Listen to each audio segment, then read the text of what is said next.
এই যে দেখতেছেন না, খুব সুন্দর একটা লিপ বা ঠোঁট। এটা ভয় পাওয়ার কিছু নাই, এটা আসলে প্রাকৃতিক ভাবে এরকম না। এটা হইলো রং লাগাইছে, রং মানে লিপস্টিক লাগাইছে। ভাই আমরা সকলে সত্যিটা জেনে গেছি।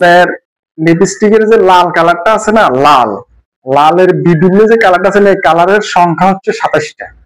সেগুলো কথাবার্তা বলা তুমি বন্ধ করে দাও। বিশেষ করে মেয়েদেরকে জিজ্ঞেস করলে মেয়েরা বলতে পারবো এই লাল, হেই লাল, ওই লাল, ওই লাল, এমনি লাল, হেমে লাল, ইয়ামি লাল, হিয়ামি লাল, মানে লালের কোনো অভাব নাই।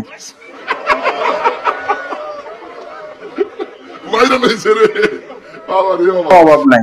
আপনারা যে দেখেন মেয়েদের যে টিকটকের মধ্যে বা ফেসবুকের মধ্যে বা বিভিন্ন জায়গার মধ্যে যে দেখেন যে মেয়েদের ঠোঁট একদম ন্যাচারাল না, আমার কথা কিন্তু এটা না। আমার কথা হচ্ছে লাল থাক লালের জায়গার মধ্যে, ঠোঁট থাক ঠোঁটের জায়গার মধ্যে।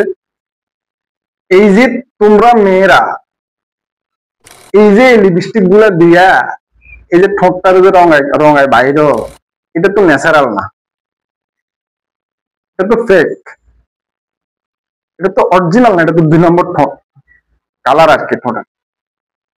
যদি তোমরা মেয়েদের সৎ সাহস থাকে, একটা চ্যালেঞ্জ দিলাম বাংলাদেশের মধ্যে, বাংলাদেশের মেয়েদেরকে আমি চ্যালেঞ্জ দিলাম, তোমরা যদি অরিজিনালি তোমাদের সৎ সাহস থাকে, তোমরা লিপস্টিক ছাড়া তোমাদের যে ন্যাচারাল লিপটা আছে না, এই লুকে বাইরে হও তোমরা রাস্তার মধ্যে, দেখি তোমাদের কত বড় সাহস। হবে না জীবনে এই সাহস, আমি জানি।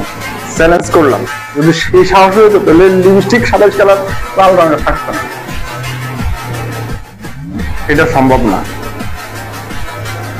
বিশেষ করে মেয়েদের জন্য।